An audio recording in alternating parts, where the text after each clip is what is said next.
There's a fee that is highest at the exact moment nobody knows the answer. Not highest when someone loses, not highest when someone wins, highest when the outcome is a coin flip. That is not a conspiracy. It is published. It sits in a PDF on the exchange's own website, in a formula short enough to write on a napkin. It has just never been translated into plain English. So let's translate it. By the end of this, you will be able to do three things: read the price of an event contract and know exactly what it is claiming and what it is not. Look at the fee and see the shape of the business standing behind it, and understand why two federal judges reading the same federal statute in the same summer reached opposite conclusions about whether any of this is legal. I want to say one thing before we start. I read these prices wrong the first time. Almost everyone does, and there is a good reason for it. This is not a story about people being fooled. It is a story about a machine that was never explained. Educational only, not financial advice. We are not going to tell you to trade anything, and we are not going to predict anything.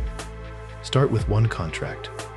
An event contract is a piece of paper worth exactly $1 if something happens, and exactly $0 if it does not. That is the whole product. There is no dividend, no interest, no partial credit, 1 or 0. Because it settles at $1, the price has to live somewhere between 0 and $1. So a contract trading at 63 cents gets described everywhere as the market saying 63%. Here is the part that is worth slowing down for. 63 cents is not a probability that somebody calculated. It is the last price at which two people agreed to trade. That is all it is. A number that came out of a transaction, wearing the costume of a forecast. That distinction sounds academic until you notice what it does to the language. Nobody says the last trade printed at 63 cents. They say the market gives it 63%. One of those sentences describes what happened. The other sentence sounds like knowledge. Let's make it concrete. You buy 100 contracts at 50 cents. You have committed $50. If the event happens, those 100 contracts pay $100, so you were up 50. If it does not happen, they pay nothing, and the 50 is gone. Simple enough. Now watch where the exchange stands in that picture. It is not on the other side of your trade. Somebody else is. The exchange is in the middle, and it charges both of you for standing there. Here's the formula. 7% times the number of contracts times the price times 1 minus the price. That is it. 4 terms. And the entire personality this business lives in the last 2. Take that piece on its own.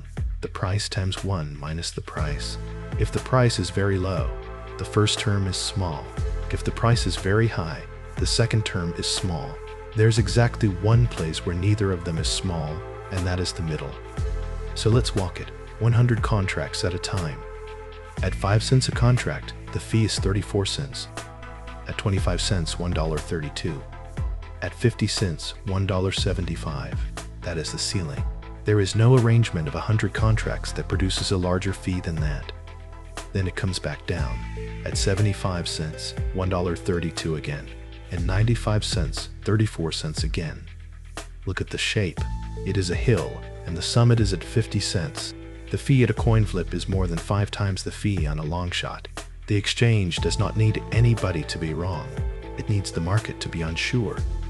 Now I want to complicate my own point, because if we stop there, we would be telling you something misleading. That was the fee in dollars. Ask a different question.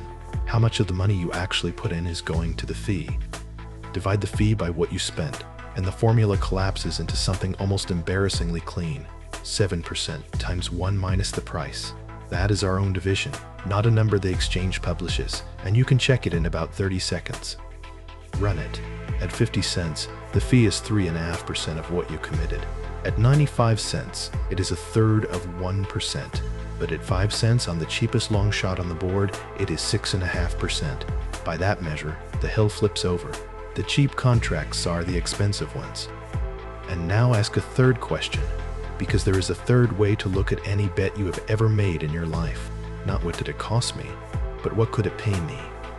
If you buy at 95 cents, and you are right, you make 5 cents. The fee is a very different share of that. Do the same division against the profit, and you get 7% times the price. At 95 cents, the fee is 6.5% of everything you stood to gain. So we have 3 answers.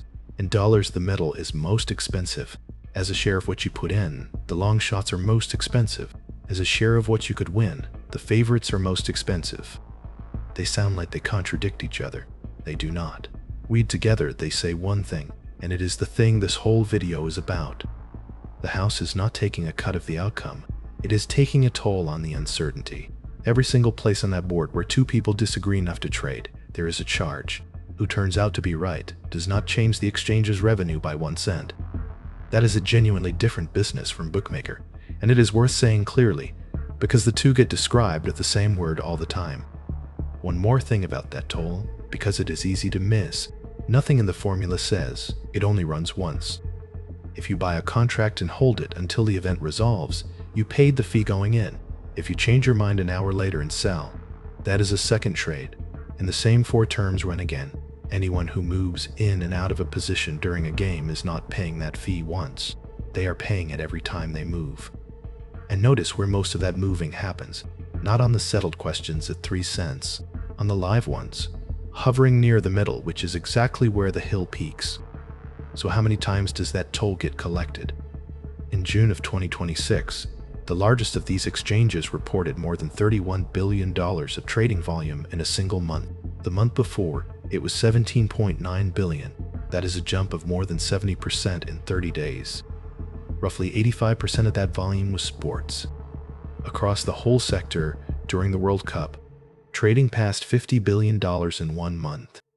In May, the same company raised $1 billion at a valuation of $22 billion. Now, the tempting move here is obvious. We have a fee formula, and we have a volume number, so multiply them and tell you what the toll booth collected. We are not going to do that, and the reason is worth 30 seconds of your time. The fee depends entirely on where on the board each individual trade happened. $1 billion of trading at 97 cents and $1 billion of trading at 50 cents produce completely different fees. Nobody publishes that distribution. So any total you calculate from the outside is an assumption dressed up as arithmetic, and this channel does not redo assumptions in a confident voice. I'm also going to skip one number that you will see quoted, which is the company's annualized revenue. 3 respectable sources published 3 different figures for it in the same few weeks, and they cannot all be right. When we cannot resolve a number, we do not read it to you. The volume figures in the funding round are reported consistently, so those are the ones we use. Now the harder question. How is any of this legal in all 50 states when a sportsbook needs a license in each one separately? The answer is a classification.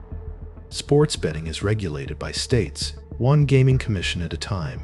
Derivatives are regulated federally by the Commodity Futures Trading Commission, and in November of 2020, that agency designated this exchange as a contract market, the same category of registration that the Chicago Mercantile Exchange sits in. That single administrative step is the hinge for everything that has happened since. Not a court ruling, not an act of Congress, a registration. The states noticed. In May of 2026, Minnesota passed the first state law in the country written specifically to target prediction markets, making it a criminal matter to operate or advertise many of these products inside the state. It was set to take effect on August 1st. It did not. Days before the deadline, a federal judge in Minnesota granted an injunction, finding the challengers were likely to show that federal commodities law overrides the state statute. 3 weeks earlier, in New York, a different federal judge looked at the same preemption argument and refused to block the state, ruling the exchange had not shown it was likely to win. That decision is under appeal. Same statute, same summer, opposite answers. There's no settled national answer right now to the question of whether this is a financial market or gambling. There are 2 federal opinions pointing in different directions, and until an appeals court says otherwise, the legal status of the thing on your phone depends on which state you open the app in. Meanwhile, the concerns are getting specific. In August, the Connecticut State Comptroller devoted part of a monthly economic report to what he called the dark side of the growth, and named 3 things: rising gambling addiction among young men, marketing, reaching people under 21, and insider trading. That third one stopped being abstract in July. The Commodity Futures Trading Commission opened an investigation into the man who has run the president's teleprompter since 2016. The allegation is that he traded on markets that ask which specific words a public figure will say in a speech, while holding the prepared remarks in advance. Reported profits of more than $90,000 have been frozen, and the trades are said to span more than a dozen appearances, including a State of the Union. Two things about that. It is an allegation under investigation, not a finding.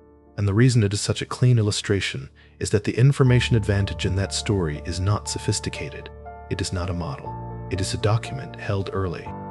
Which brings us to a number from a Wall Street Journal analysis in May of 1.6 million accounts on one of these platforms going back to 2022.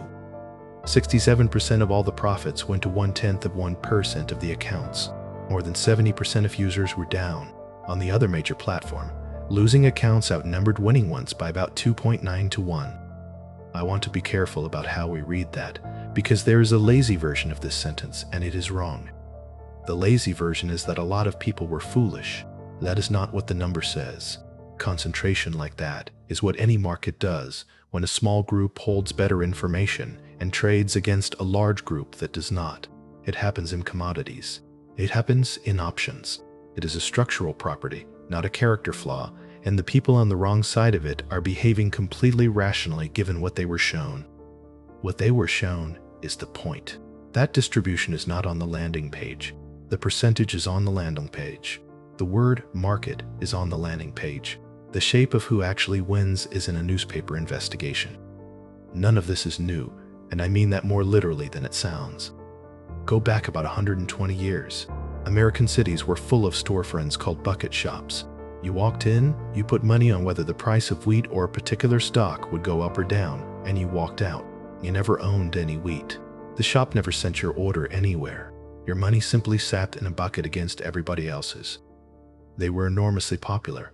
They were also everywhere, wired into the same telegraph feeds the real exchanges used, which is what made the whole thing feel legitimate. The quotes on the wall were genuine. The trades underneath them were not. And they created exactly the argument we are still having. Is this finance, or is this gambling with a ticker tape in the window? It reached the Supreme Court in 1905. Board of Trade against Christie Grain. 6-3. Justice Oliver Wendell Holmes were at the majority. The Chicago Board of Trade wanted to stop a bucket shop from using its price data. The bucket shop's defense was blunt and uncomfortable. You are one too. You are a room full of men trading contracts for grain that mostly never gets delivered. What exactly is the difference? The court drew the line in favor of the exchange. Futures trading on a regulated exchange was legitimate commerce, and Holmes wrote a sentence that has aged extremely well. People will endeavor to forecast the future and to make agreements according to their prophecy.